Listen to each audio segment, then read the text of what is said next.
BJP కొంత semi urban కాన్స్టిట్యున్సీస్లో ఉన్న వ్యక్తులని అక్కడున్న పాపులేషన్ని కొంత అట్రాక్ట్ చేయడానికి ప్రయత్నం చేస్తుంది. వాళ్ళ వల్ల ఆ ఫైట్ని కొద్దిగా ముందుకు తీసుకెళ్లే ప్రయత్నం చేసే అవకాశం ఉన్నట్టు తెలుస్తుంది. సో ఓవరాల్గా మీరేమనుకుంటున్నారు? బెంగాల్ ఎలక్షన్స్లో గత ఎలక్షన్స్లో మనం చూస్తే కనుక బీజేపీకి ఒక షాక్ అని చెప్పొచ్చు, దీది ఒక షాక్ ఇచ్చిందని చెప్పొచ్చు. ఈసారి జరగబోతున్న ఈ ఎలక్షన్స్లో బీజేపీ దీది మమతా బెనర్జీ దీది మరొకసారి బీజేపీకి షాక్ ఇవ్వబోతుందని మీరు అనుకుంటున్నారా? రూరల్ ఓట్ బ్యాంక్ కీలకమైన రోల్ ప్లే చేస్తుందని మీరు భావిస్తున్నారా? అర్బన్ ఓట్ బ్యాంక్ బీజేపీకి మొగ్గు చూపించే అవకాశం ఉందని మీరు అనుకుంటున్నారా? ప్రీపోల్ సర్వేస్తో కూడా మీరు ఏకీభవిస్తున్నారా? ఎలాంటి రిజల్ట్స్ చూడబోతున్నాం మే 4th అన్న దానిపై మీ అభిప్రాయాలు ఏంటనేది కింద కామెంట్ రూపంలో తెలియపరచండి.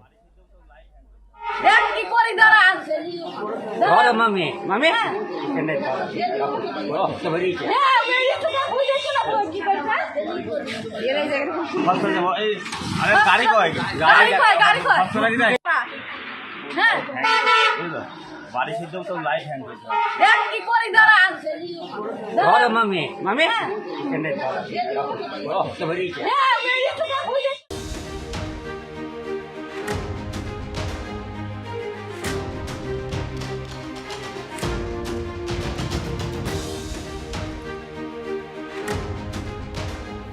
బ్రేకింగ్ న్యూస్ చూస్తున్నాం. పశ్చిమ బెంగాల్లో హై టెన్షన్ వాతావరణం నెలకొని ఉంది.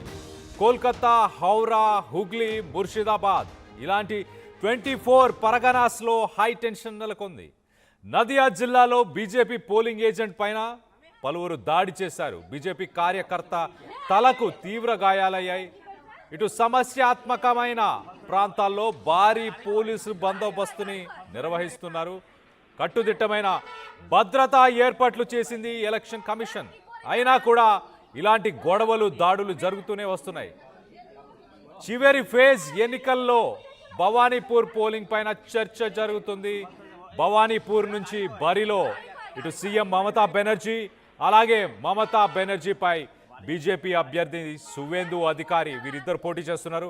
ఒకసారి హై టెన్షన్ వాతావరణానికి సంబంధించిన విజువల్స్ని, ఆ దాడికి సంబంధించిన విజువల్స్ని ఒక్కసారి అవి చూసే ప్రయత్నం చేద్దాం.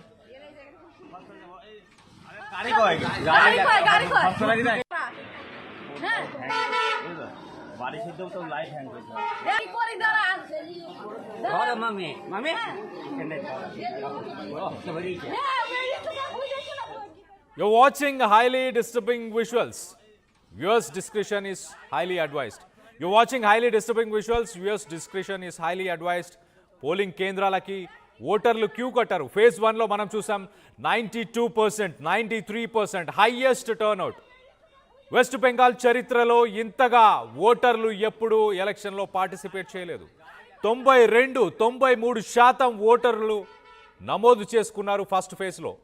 సెకండ్ ఫేజ్లో మొత్తంగా 142 సీట్లకు గాను పోలింగ్ జరగబోతుంది. సెకండ్ ఫేజ్ చాలా ఇంపార్టెంట్ అంటున్నారు ఇటు పొలిటికల్ అనలిస్టులు. ఫస్ట్ ఫేజ్ రూరల్ ఓట్ బ్యాంక్ని కాన్సన్ట్రేట్ చేస్తే, second phase semi urban vote bank ఉంటుంది. ఈ 142 సీట్లకి గాను 41,000కు పైగా పోలింగ్ కేంద్రాలు, ప్రస్తుతానికి పోలింగ్ కేంద్రాల్లో ఓటింగ్ జరుగుతుంది. చివరి దశ అని చెప్పొచ్చు. ఈ చివరి దశలో 1448 మంది అభ్యర్థులు పాల్గొంటున్నారు. ఫస్ట్ ఫేజ్లో 93.19% పోలింగ్ నమోదైంది. మే 4న బెంగాల్ సహా 5 రాష్ట్రాల ఎన్నికల ఫలితాలు వెలువడనున్నాయి. టీఎంసీకే అధికారం కట్టబెట్టారు అంటూ ఇటు ప్రీ పోల్ సర్వేస్ చెప్తున్నాయి. CNN న్యూస్ 18 టీఎంసీకి 184 నుంచి 194 సీట్స్ వస్తాయి అంటున్నారు. బీజేపీకి 98 నుంచి 108 సీట్లు వస్తాయి అంటున్నారు. మరోపక్కన IANS మెట్రిక్స్ అనే సర్వేస్లో టీఎంసీకి 140 నుంచి 160 సీట్లు వస్తాయంటున్నారు. బీజేపీకి 130 నుంచి 150 సీట్లు, అంటే టఫ్ ఫైట్ చెప్తున్నారు ఇటు IANS సర్వేలో. అంటే క్లియర్గా ఒక డాగ్ ఫైట్ జరగబోతుంది. ప్రతి కాన్స్టిట్యున్సీలో ఆ ఎమ్మెల్యే కావచ్చు, అక్కడ ఉన్న ఎమ్మెల్యే క్యాండిడేట్, అలాగే లోకల్గా ఉన్న ఇష్యూసే ప్రధానంగా కీలక ఫ్యాక్టర్స్ని వహించబోతున్నాయి. మరోపక్క చాణక్య స్ట్రాటజీస్లో ఇటు టీఎంసీకి 155 నుంచి 155 సీట్స్, అలాగే బీజేపీకి 110 నుంచి 115 సీట్లని. ఇండియా సి ఓటర్లో టీఎంసీకి 140 నుంచి 190 సీట్స్, బీజేపీకి 100 నుంచి 150 సీట్లు. ఇది ఫేజ్ 2. బీజేపీ చాలా కీలకంగా మారబోతుంది. Urban semi urban vote bank encash చేసుకోవాలన్న ఉద్దేశం బీజేపీకి ఉంది. మమతా బెనర్జీ టీఎంసీ తీసుకొచ్చిన పాలసీల ప్రకారం, స్కీమ్స్ ప్రకారం రూరల్ ఓట్ బ్యాంక్ని టార్గెట్ చేస్తూ ఆ స్కీమ్స్ ఉన్నాయి కాబట్టి రూరల్ ఓట్ బ్యాంక్ టీఎంసీకి, మమతా దీదీకి మొగ్గు చూపించే అవకాశం ఉంది. ఈ అర్బన్ సెమీ అర్బన్ ఓట్ బ్యాంక్నే బీజేపీ కైవసం చేసుకోవాలని టార్గెట్ చేసినట్టు తెలుస్తుంది. ఈ అర్బన్ సెమీ అర్బన్ ఓట్ బ్యాంక్లో ఎంప్లాయ్మెంట్ కావాలని కోరుకుంటారు, ఇన్ఫ్రాస్ట్రక్చర్ బాగుండాలని కోరుకుంటారు. ఇలాంటి వ్యక్తులు ఉంటారు కాబట్టి బీజేపీ వాళ్ళని టార్గెట్ చేస్తే పవర్ని సాధించే అవకాశం ఉంటుంది. ఎక్కువ శాతం సర్వేస్ టీఎంసీకి 44% ఓట్ బ్యాంక్ ఉంది, ఓట్ షేర్ రాబోతుంది ఈ ఎన్నికల్లో అంటూ ఇటు ఎక్కువ శాతం సర్వేస్ చెప్తున్నాయి.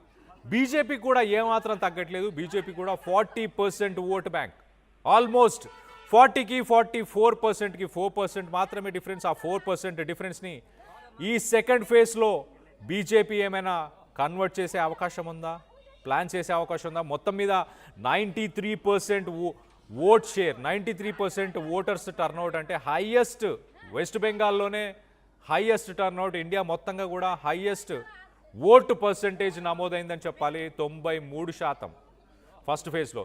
సెకండ్ ఫేజ్లో కూడా అర్బన్ సెమీ అర్బన్ పాపులేషన్ ఉన్నారు, వారందరూ కూడా ఓటు వినియోగించుకోవాలన్న ఉద్దేశంతో ఒక హాలిడేని డిక్లేర్ చేశారు. Schools, colleges, banks, private organisations అన్నీ కూడా ఇవన్నీ కూడా ప్రస్తుతానికి ఒక హాలిడే డిక్లేర్ చేసినట్టు తెలుస్తుంది. ఒక్కసారి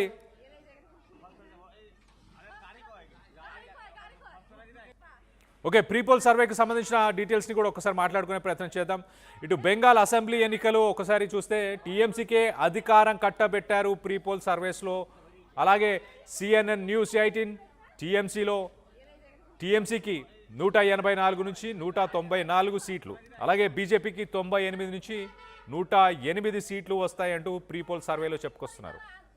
మరోపక్క IANS మెట్రిక్స్ వీళ్ళ సర్వేలో టీఎంసీకి 140 నుంచి 160 సీట్లు, బీజేపీ 130 నుంచి 150 సీట్లు. ఒక టఫ్ ఫైట్ని వీళ్ళు ఇక్కడ ముందు పెట్టే ప్రయత్నం చేస్తున్నారు IANS సర్వే ప్రకారం.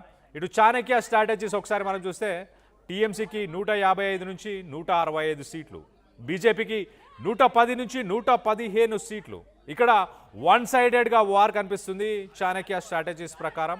అలాగే ఓవరాల్గా చూస్తే కూడా టీఎంసీకి 44% షేర్, ఓట్ షేర్ రాబోతుంది అంటూ ప్రిడిక్షన్స్ చెప్తున్నాయి. బీజేపీకి 40%. ఒక టఫ్ ఫైట్ అనే చెప్పొచ్చు లాస్ట్ ఎలక్షన్స్కి ఈ ఎలక్షన్స్కి కంపేర్ చేస్తూ. ఇటు Axis My India C Voter వాళ్ళ సర్వే ప్రకారం టీఎంసీకి 140 నుంచి 190, అలాగే బీజేపీకి 100 నుంచి 150 సీట్లు వచ్చే అవకాశం ఉన్నట్టు తెలుస్తుంది. సో ఓవరాల్గా అయితే ఒక టఫ్ ఫైట్ కనిపిస్తుంది. ఎంతో కొంత దీదీకి, మమతా బెనర్జీకి ఎంతో కొంత ఎడ్జ్ ఉన్నట్టు చాలా క్లియర్గా అర్థమవుతుంది. మరి బీజేపీ ఆల్మోస్ట్ గట్టి ఫైట్నే ఇవ్వబోతున్నట్టు చాలా క్లియర్గా తెలుస్తుంది. ఒకవేళ ఆ 4% ఓట్ షేర్ని కనుక మ్యానిపులేట్ చేయగలిగితే ఈ అర్బన్ సెమీ అర్బన్ని బీజేపీ నినాదం డబల్ ఇంజన్ సర్కార్ అంటే కేంద్రంలో మేమే, రాష్ట్రంలో మేమే ఉంటే మంచి డెవలప్మెంట్ వెస్ట్ బెంగాల్ ప్రజలకి ఉంటుంది, పురోగతి ఖచ్చితంగా ఉంటుంది అన్న ఉద్దేశంతో ఆ స్లోగన్తోనే బీజేపీ వెస్ట్ బెంగాల్లో ప్రస్తుతానికి డబల్ ఇంజన్ సర్కార్ అన్న ఉద్దేశంతోనే ఆ స్లోగన్తోనే ముందుకెళ్తుంది. మరోపక్కన దీదీ బెంగాలీ ఐడెంటిటీ, మన ఐడెంటిటీ మనం కోల్పోకూడదు, రీజనాలిటీకే మీరు మొగ్గు చూపించాలి. అలాగే రూరల్ ఓట్ బ్యాంక్ని ఉద్దేశించి దీదీ ఇచ్చిన ఆ పాలసీస్, ఆ స్కీమ్స్ ఖచ్చితంగా వర్కౌట్ అయ్యే అవకాశం ఉంది. ఇటు టీఎంసీ స్ట్రెంగ్త్, ఆ రూరల్ ఓట్ బ్యాంక్ ఒక స్ట్రెంగ్త్గా పరిగణించవచ్చు. మరి 294 సీట్లకి గాను మే 4న ఖచ్చితంగా ఎలక్షన్ కమిషన్ 5 రాష్ట్రాలకు సంబంధించిన ఎలక్షన్స్ని రిజల్ట్స్ని డిక్లేర్ చేయబోతుంది. మరి పాజిటివ్గా ఇప్పుడు ప్రస్తుతానికి ప్రీపోల్ సర్వేస్ ప్రకారం అలాగే ప్రిడిక్షన్స్ ప్రకారం చాలా క్లియర్గా పాజిటివ్గా ఉంది ఇటు టీఎంసీకే.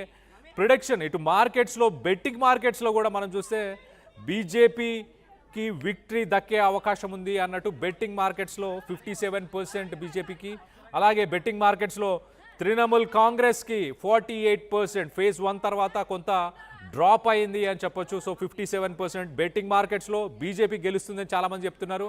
అలాగే టీఎంసీ 48% గెలుస్తుంది అని బెట్టింగ్ మార్కెట్స్లో ప్రిడిక్షన్స్ అయితే వస్తున్నాయి. ఓవరాల్గా సిపిఐఎం అలాగే కాంగ్రెస్ ఒకప్పుడు స్టేట్ రాజకీయాలని డామినేట్ చేసిందని చెప్పొచ్చు.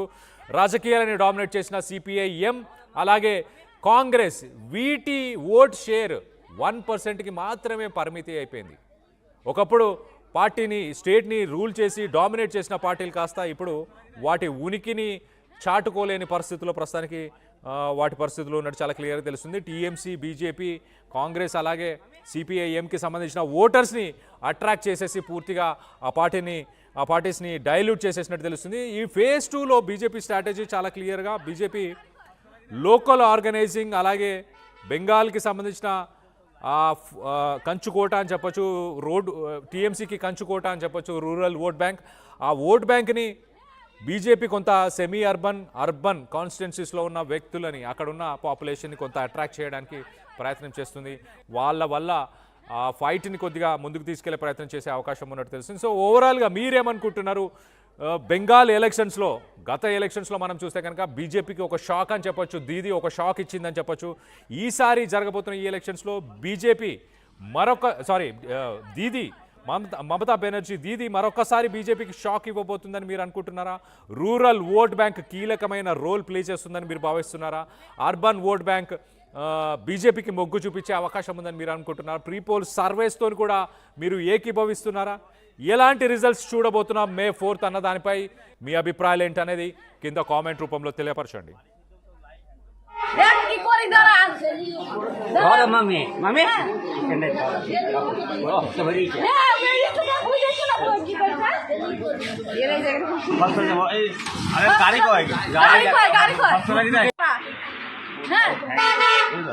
বাড়ি সিদ্ধ তো লাইট হ্যান্ড হয়েছে দেখ কি করি দাঁড়া ধরে মামি মামি কেন ও তো ভরি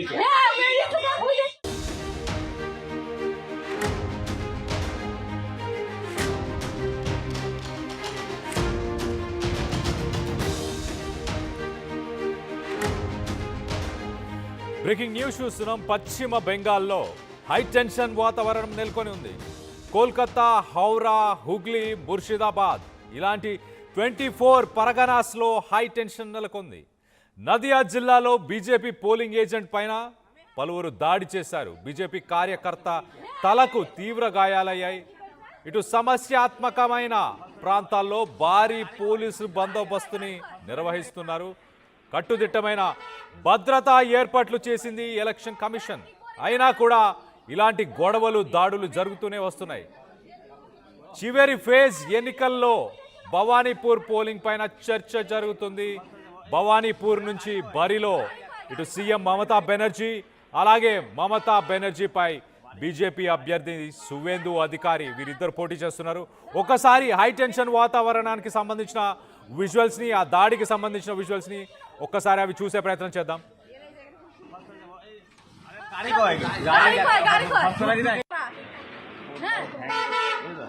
বাড়ি সিদ্ধ তো লাইট হ্যান্ড হয়েছে দেখ কি করি দাঁড়া ধরে মামি মামি কেন ও তো ভরি